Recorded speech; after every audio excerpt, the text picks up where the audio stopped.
2025 թվականի դեկտեմբերը բոլոր կենդանակերպի նշանների համար կլինի ժամանակ, ամփոփելու և կարևոր ցիկլեր ավարտելու համար։ Այնուամենայնիվ, որոշների համար այս ժամանակահատվածը հատկապես մարտահրավերներով լի կլինի։ Ազդղաբանական ասպեկտները ցույց են տալիս, որ 3 նշաններ կհայտնվեն իրադարձությունների կենտրոնում, որոնք կպահանջեն առավելագույն հանգստություն և վճռականություն։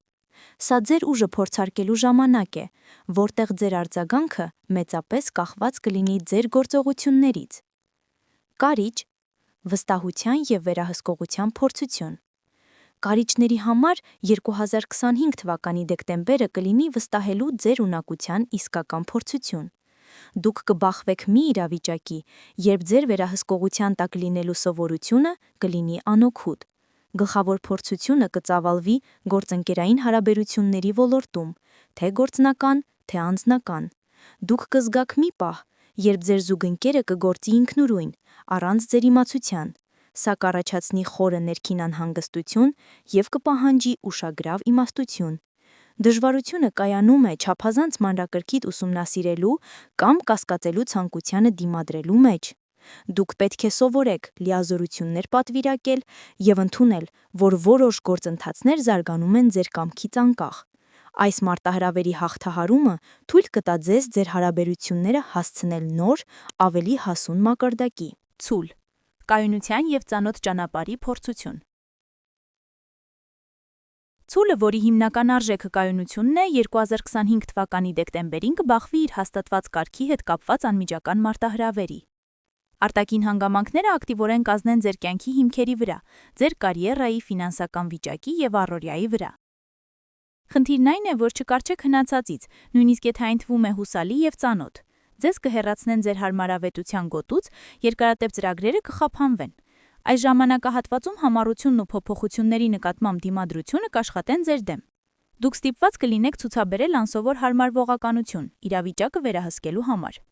Ֆինանսական ոլորտը կպահանջի հատուկ ուշադրություն, հնարավոր են անսպասելի ծախսեր կամ միջոցների ստացման ուշացումներ։ Ջրհոս. զգացմունքային դիմադրողականության փորձություն։ Ջրհոսների համար 2025 թվականի դեկտեմբերին հիմնական փորձությունը կլինի խորապես անձնական, հուզական ոլորտում։ Դուք կբախվեք երկարատև ներքին հակամարտությունների հաղթահարման անհրաժեշտությանը և կընդունեք այն խնդիրների գոյությունը, որոնք նախընտրել եք անտեսել։ Հին դժգոհությունները, չլուծված խնդիրները և հուզական անհանգստությունները կհայտնվեն ջրի երեսին։ Նույնիսկ սիրելիների հետ շփումը կուղեկցվի լարվածության աճով։ Ձեզ անհրաժեշտ կլինի քաջություն դիմակայելու ձեր ներքին դևերին և վերլուծելու դրանք։ Դուք կարող եք դժվար որոշում կայացնել ընտանեկան հարցերի կամ հարաբերությունների վերաբերյալ, որոնք երկար ժամանակ հասունացել են։ 2025 թվականի դեկտեմբերը լուրջ փորձությունների ժամանակահատված կլինի կարիճների, ցուլերի և ջրհոզների համար։ Յուրաքանչյուր նշան ստիպված կլինի դիմակայել իր թույլ կողմերին։ Կարիճները կբախվեն վերահսկողության իրենց կարիքին, ցուլերը կոշտությանը, իսկ ջրհոսները հուզական մեկուսացմանը։ Սա պատիժ չէ, այլ հնարավորություն ցուցաբերելու դիմացկունություն և անցնելու զարգացման նոր մակարդակի։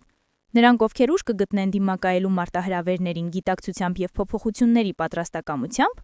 անգնահատելի փորձ կստանան հետագա առաջընթացի համար։ Կենդանակերպի 4 զույգ, որոնք լրացնում են միմյանց ին և յանի պես։ Այս զույգերն ապացուցում են, սերն այն չէ, երբ համընկնում ես, այլ երբ լրացնում ես։ Աստղաբանությունը սովորեցնում է, որ յուրաքանչյուր անհատականություն օժտված է էներգիայով, ակտիվ կամ ընկալունակ, արևային կամ լուսնային, յանի կամ ինին։ Երբ այս էներգիաները ներդաշնակորեն հանդիպում են, զարմանալի զգացողություն է ծնվում։ Կարծես երկու մարդ վերջապես գտել են իրենց հոգու հայելային արտացոլանքը։ Ստորև կներկայացնենք 4 զույգ նշաններ, որոնք իդեալապես հավասարակշռում են միմյանց, օգնելով զուգընկերոջը բացահայտել այն, ինչն իրեն պակասում է։ Խոյ և կշեռք, շարժիչ ուժ և հավասարակշռություն։ Խոյը խորհրդանշում է գործողություն, անմիջականություն, կիրք, կշեռքը ներդաշնակության, դիվանագիտության և ներքին հավասարակշռության մարմնացումն է։ Երբ նրանք հանդիպում են, նրանց միջև անմիջապես անհավանական ձգողություն է առաջանում։ Խոյը կշեռքին սովորեցնում է լինել ավելի համարձակ և լսել սեփական ներքին ձայնին, իսկ կշեռքը խոյին ցույց է տալիս փափկության և համբերության ուժը։ Միասին նրանք ստեղծում են միություն, որտեղ իմպուլսիվությունը հանդիպում է խոհեմությանը։ Այս դուետը նման է ներշնչման եւ արտաշնչման, առանց մեկի մյուսը գոյություն ունենալ չի կարող։ Ցուլ եւ կարիճ, զգայանակություն եւ խորություն։ Այս երկու նշաններին էլ կառավարում են Վեներան եւ Պլուտոնը, ինչը նշանակում է, որ նրանց միությունը ֆիզիկական եւ էմոցիոնալ ձգողության զարմանալի համադրություն է։ Ցուլը սիրում է կայունություն, հարմարավետություն եւ երկրային հաճույքներ, մինչդեռ կարիճը ձգտում է փոխակերպման, գաղտնիքների եւ խորը զգացմունքային կապի։ Ցուլը կարիճին սովորեցնում է վայելել հասարակ բաները եւ վստահել կյանքին, իսկ կարիճն օգնում է ցուլին տեսնել, որ անվտանգության սահմաններից այն կողմ կարող է թաքնված լինել աճ եւ կրքի ուժ։ Նրանց հարաբերությունները հաճախ բուռն են, բայց հենց դրանցում են երկուսն էլ իրենց իսկապես կենդանի զգում։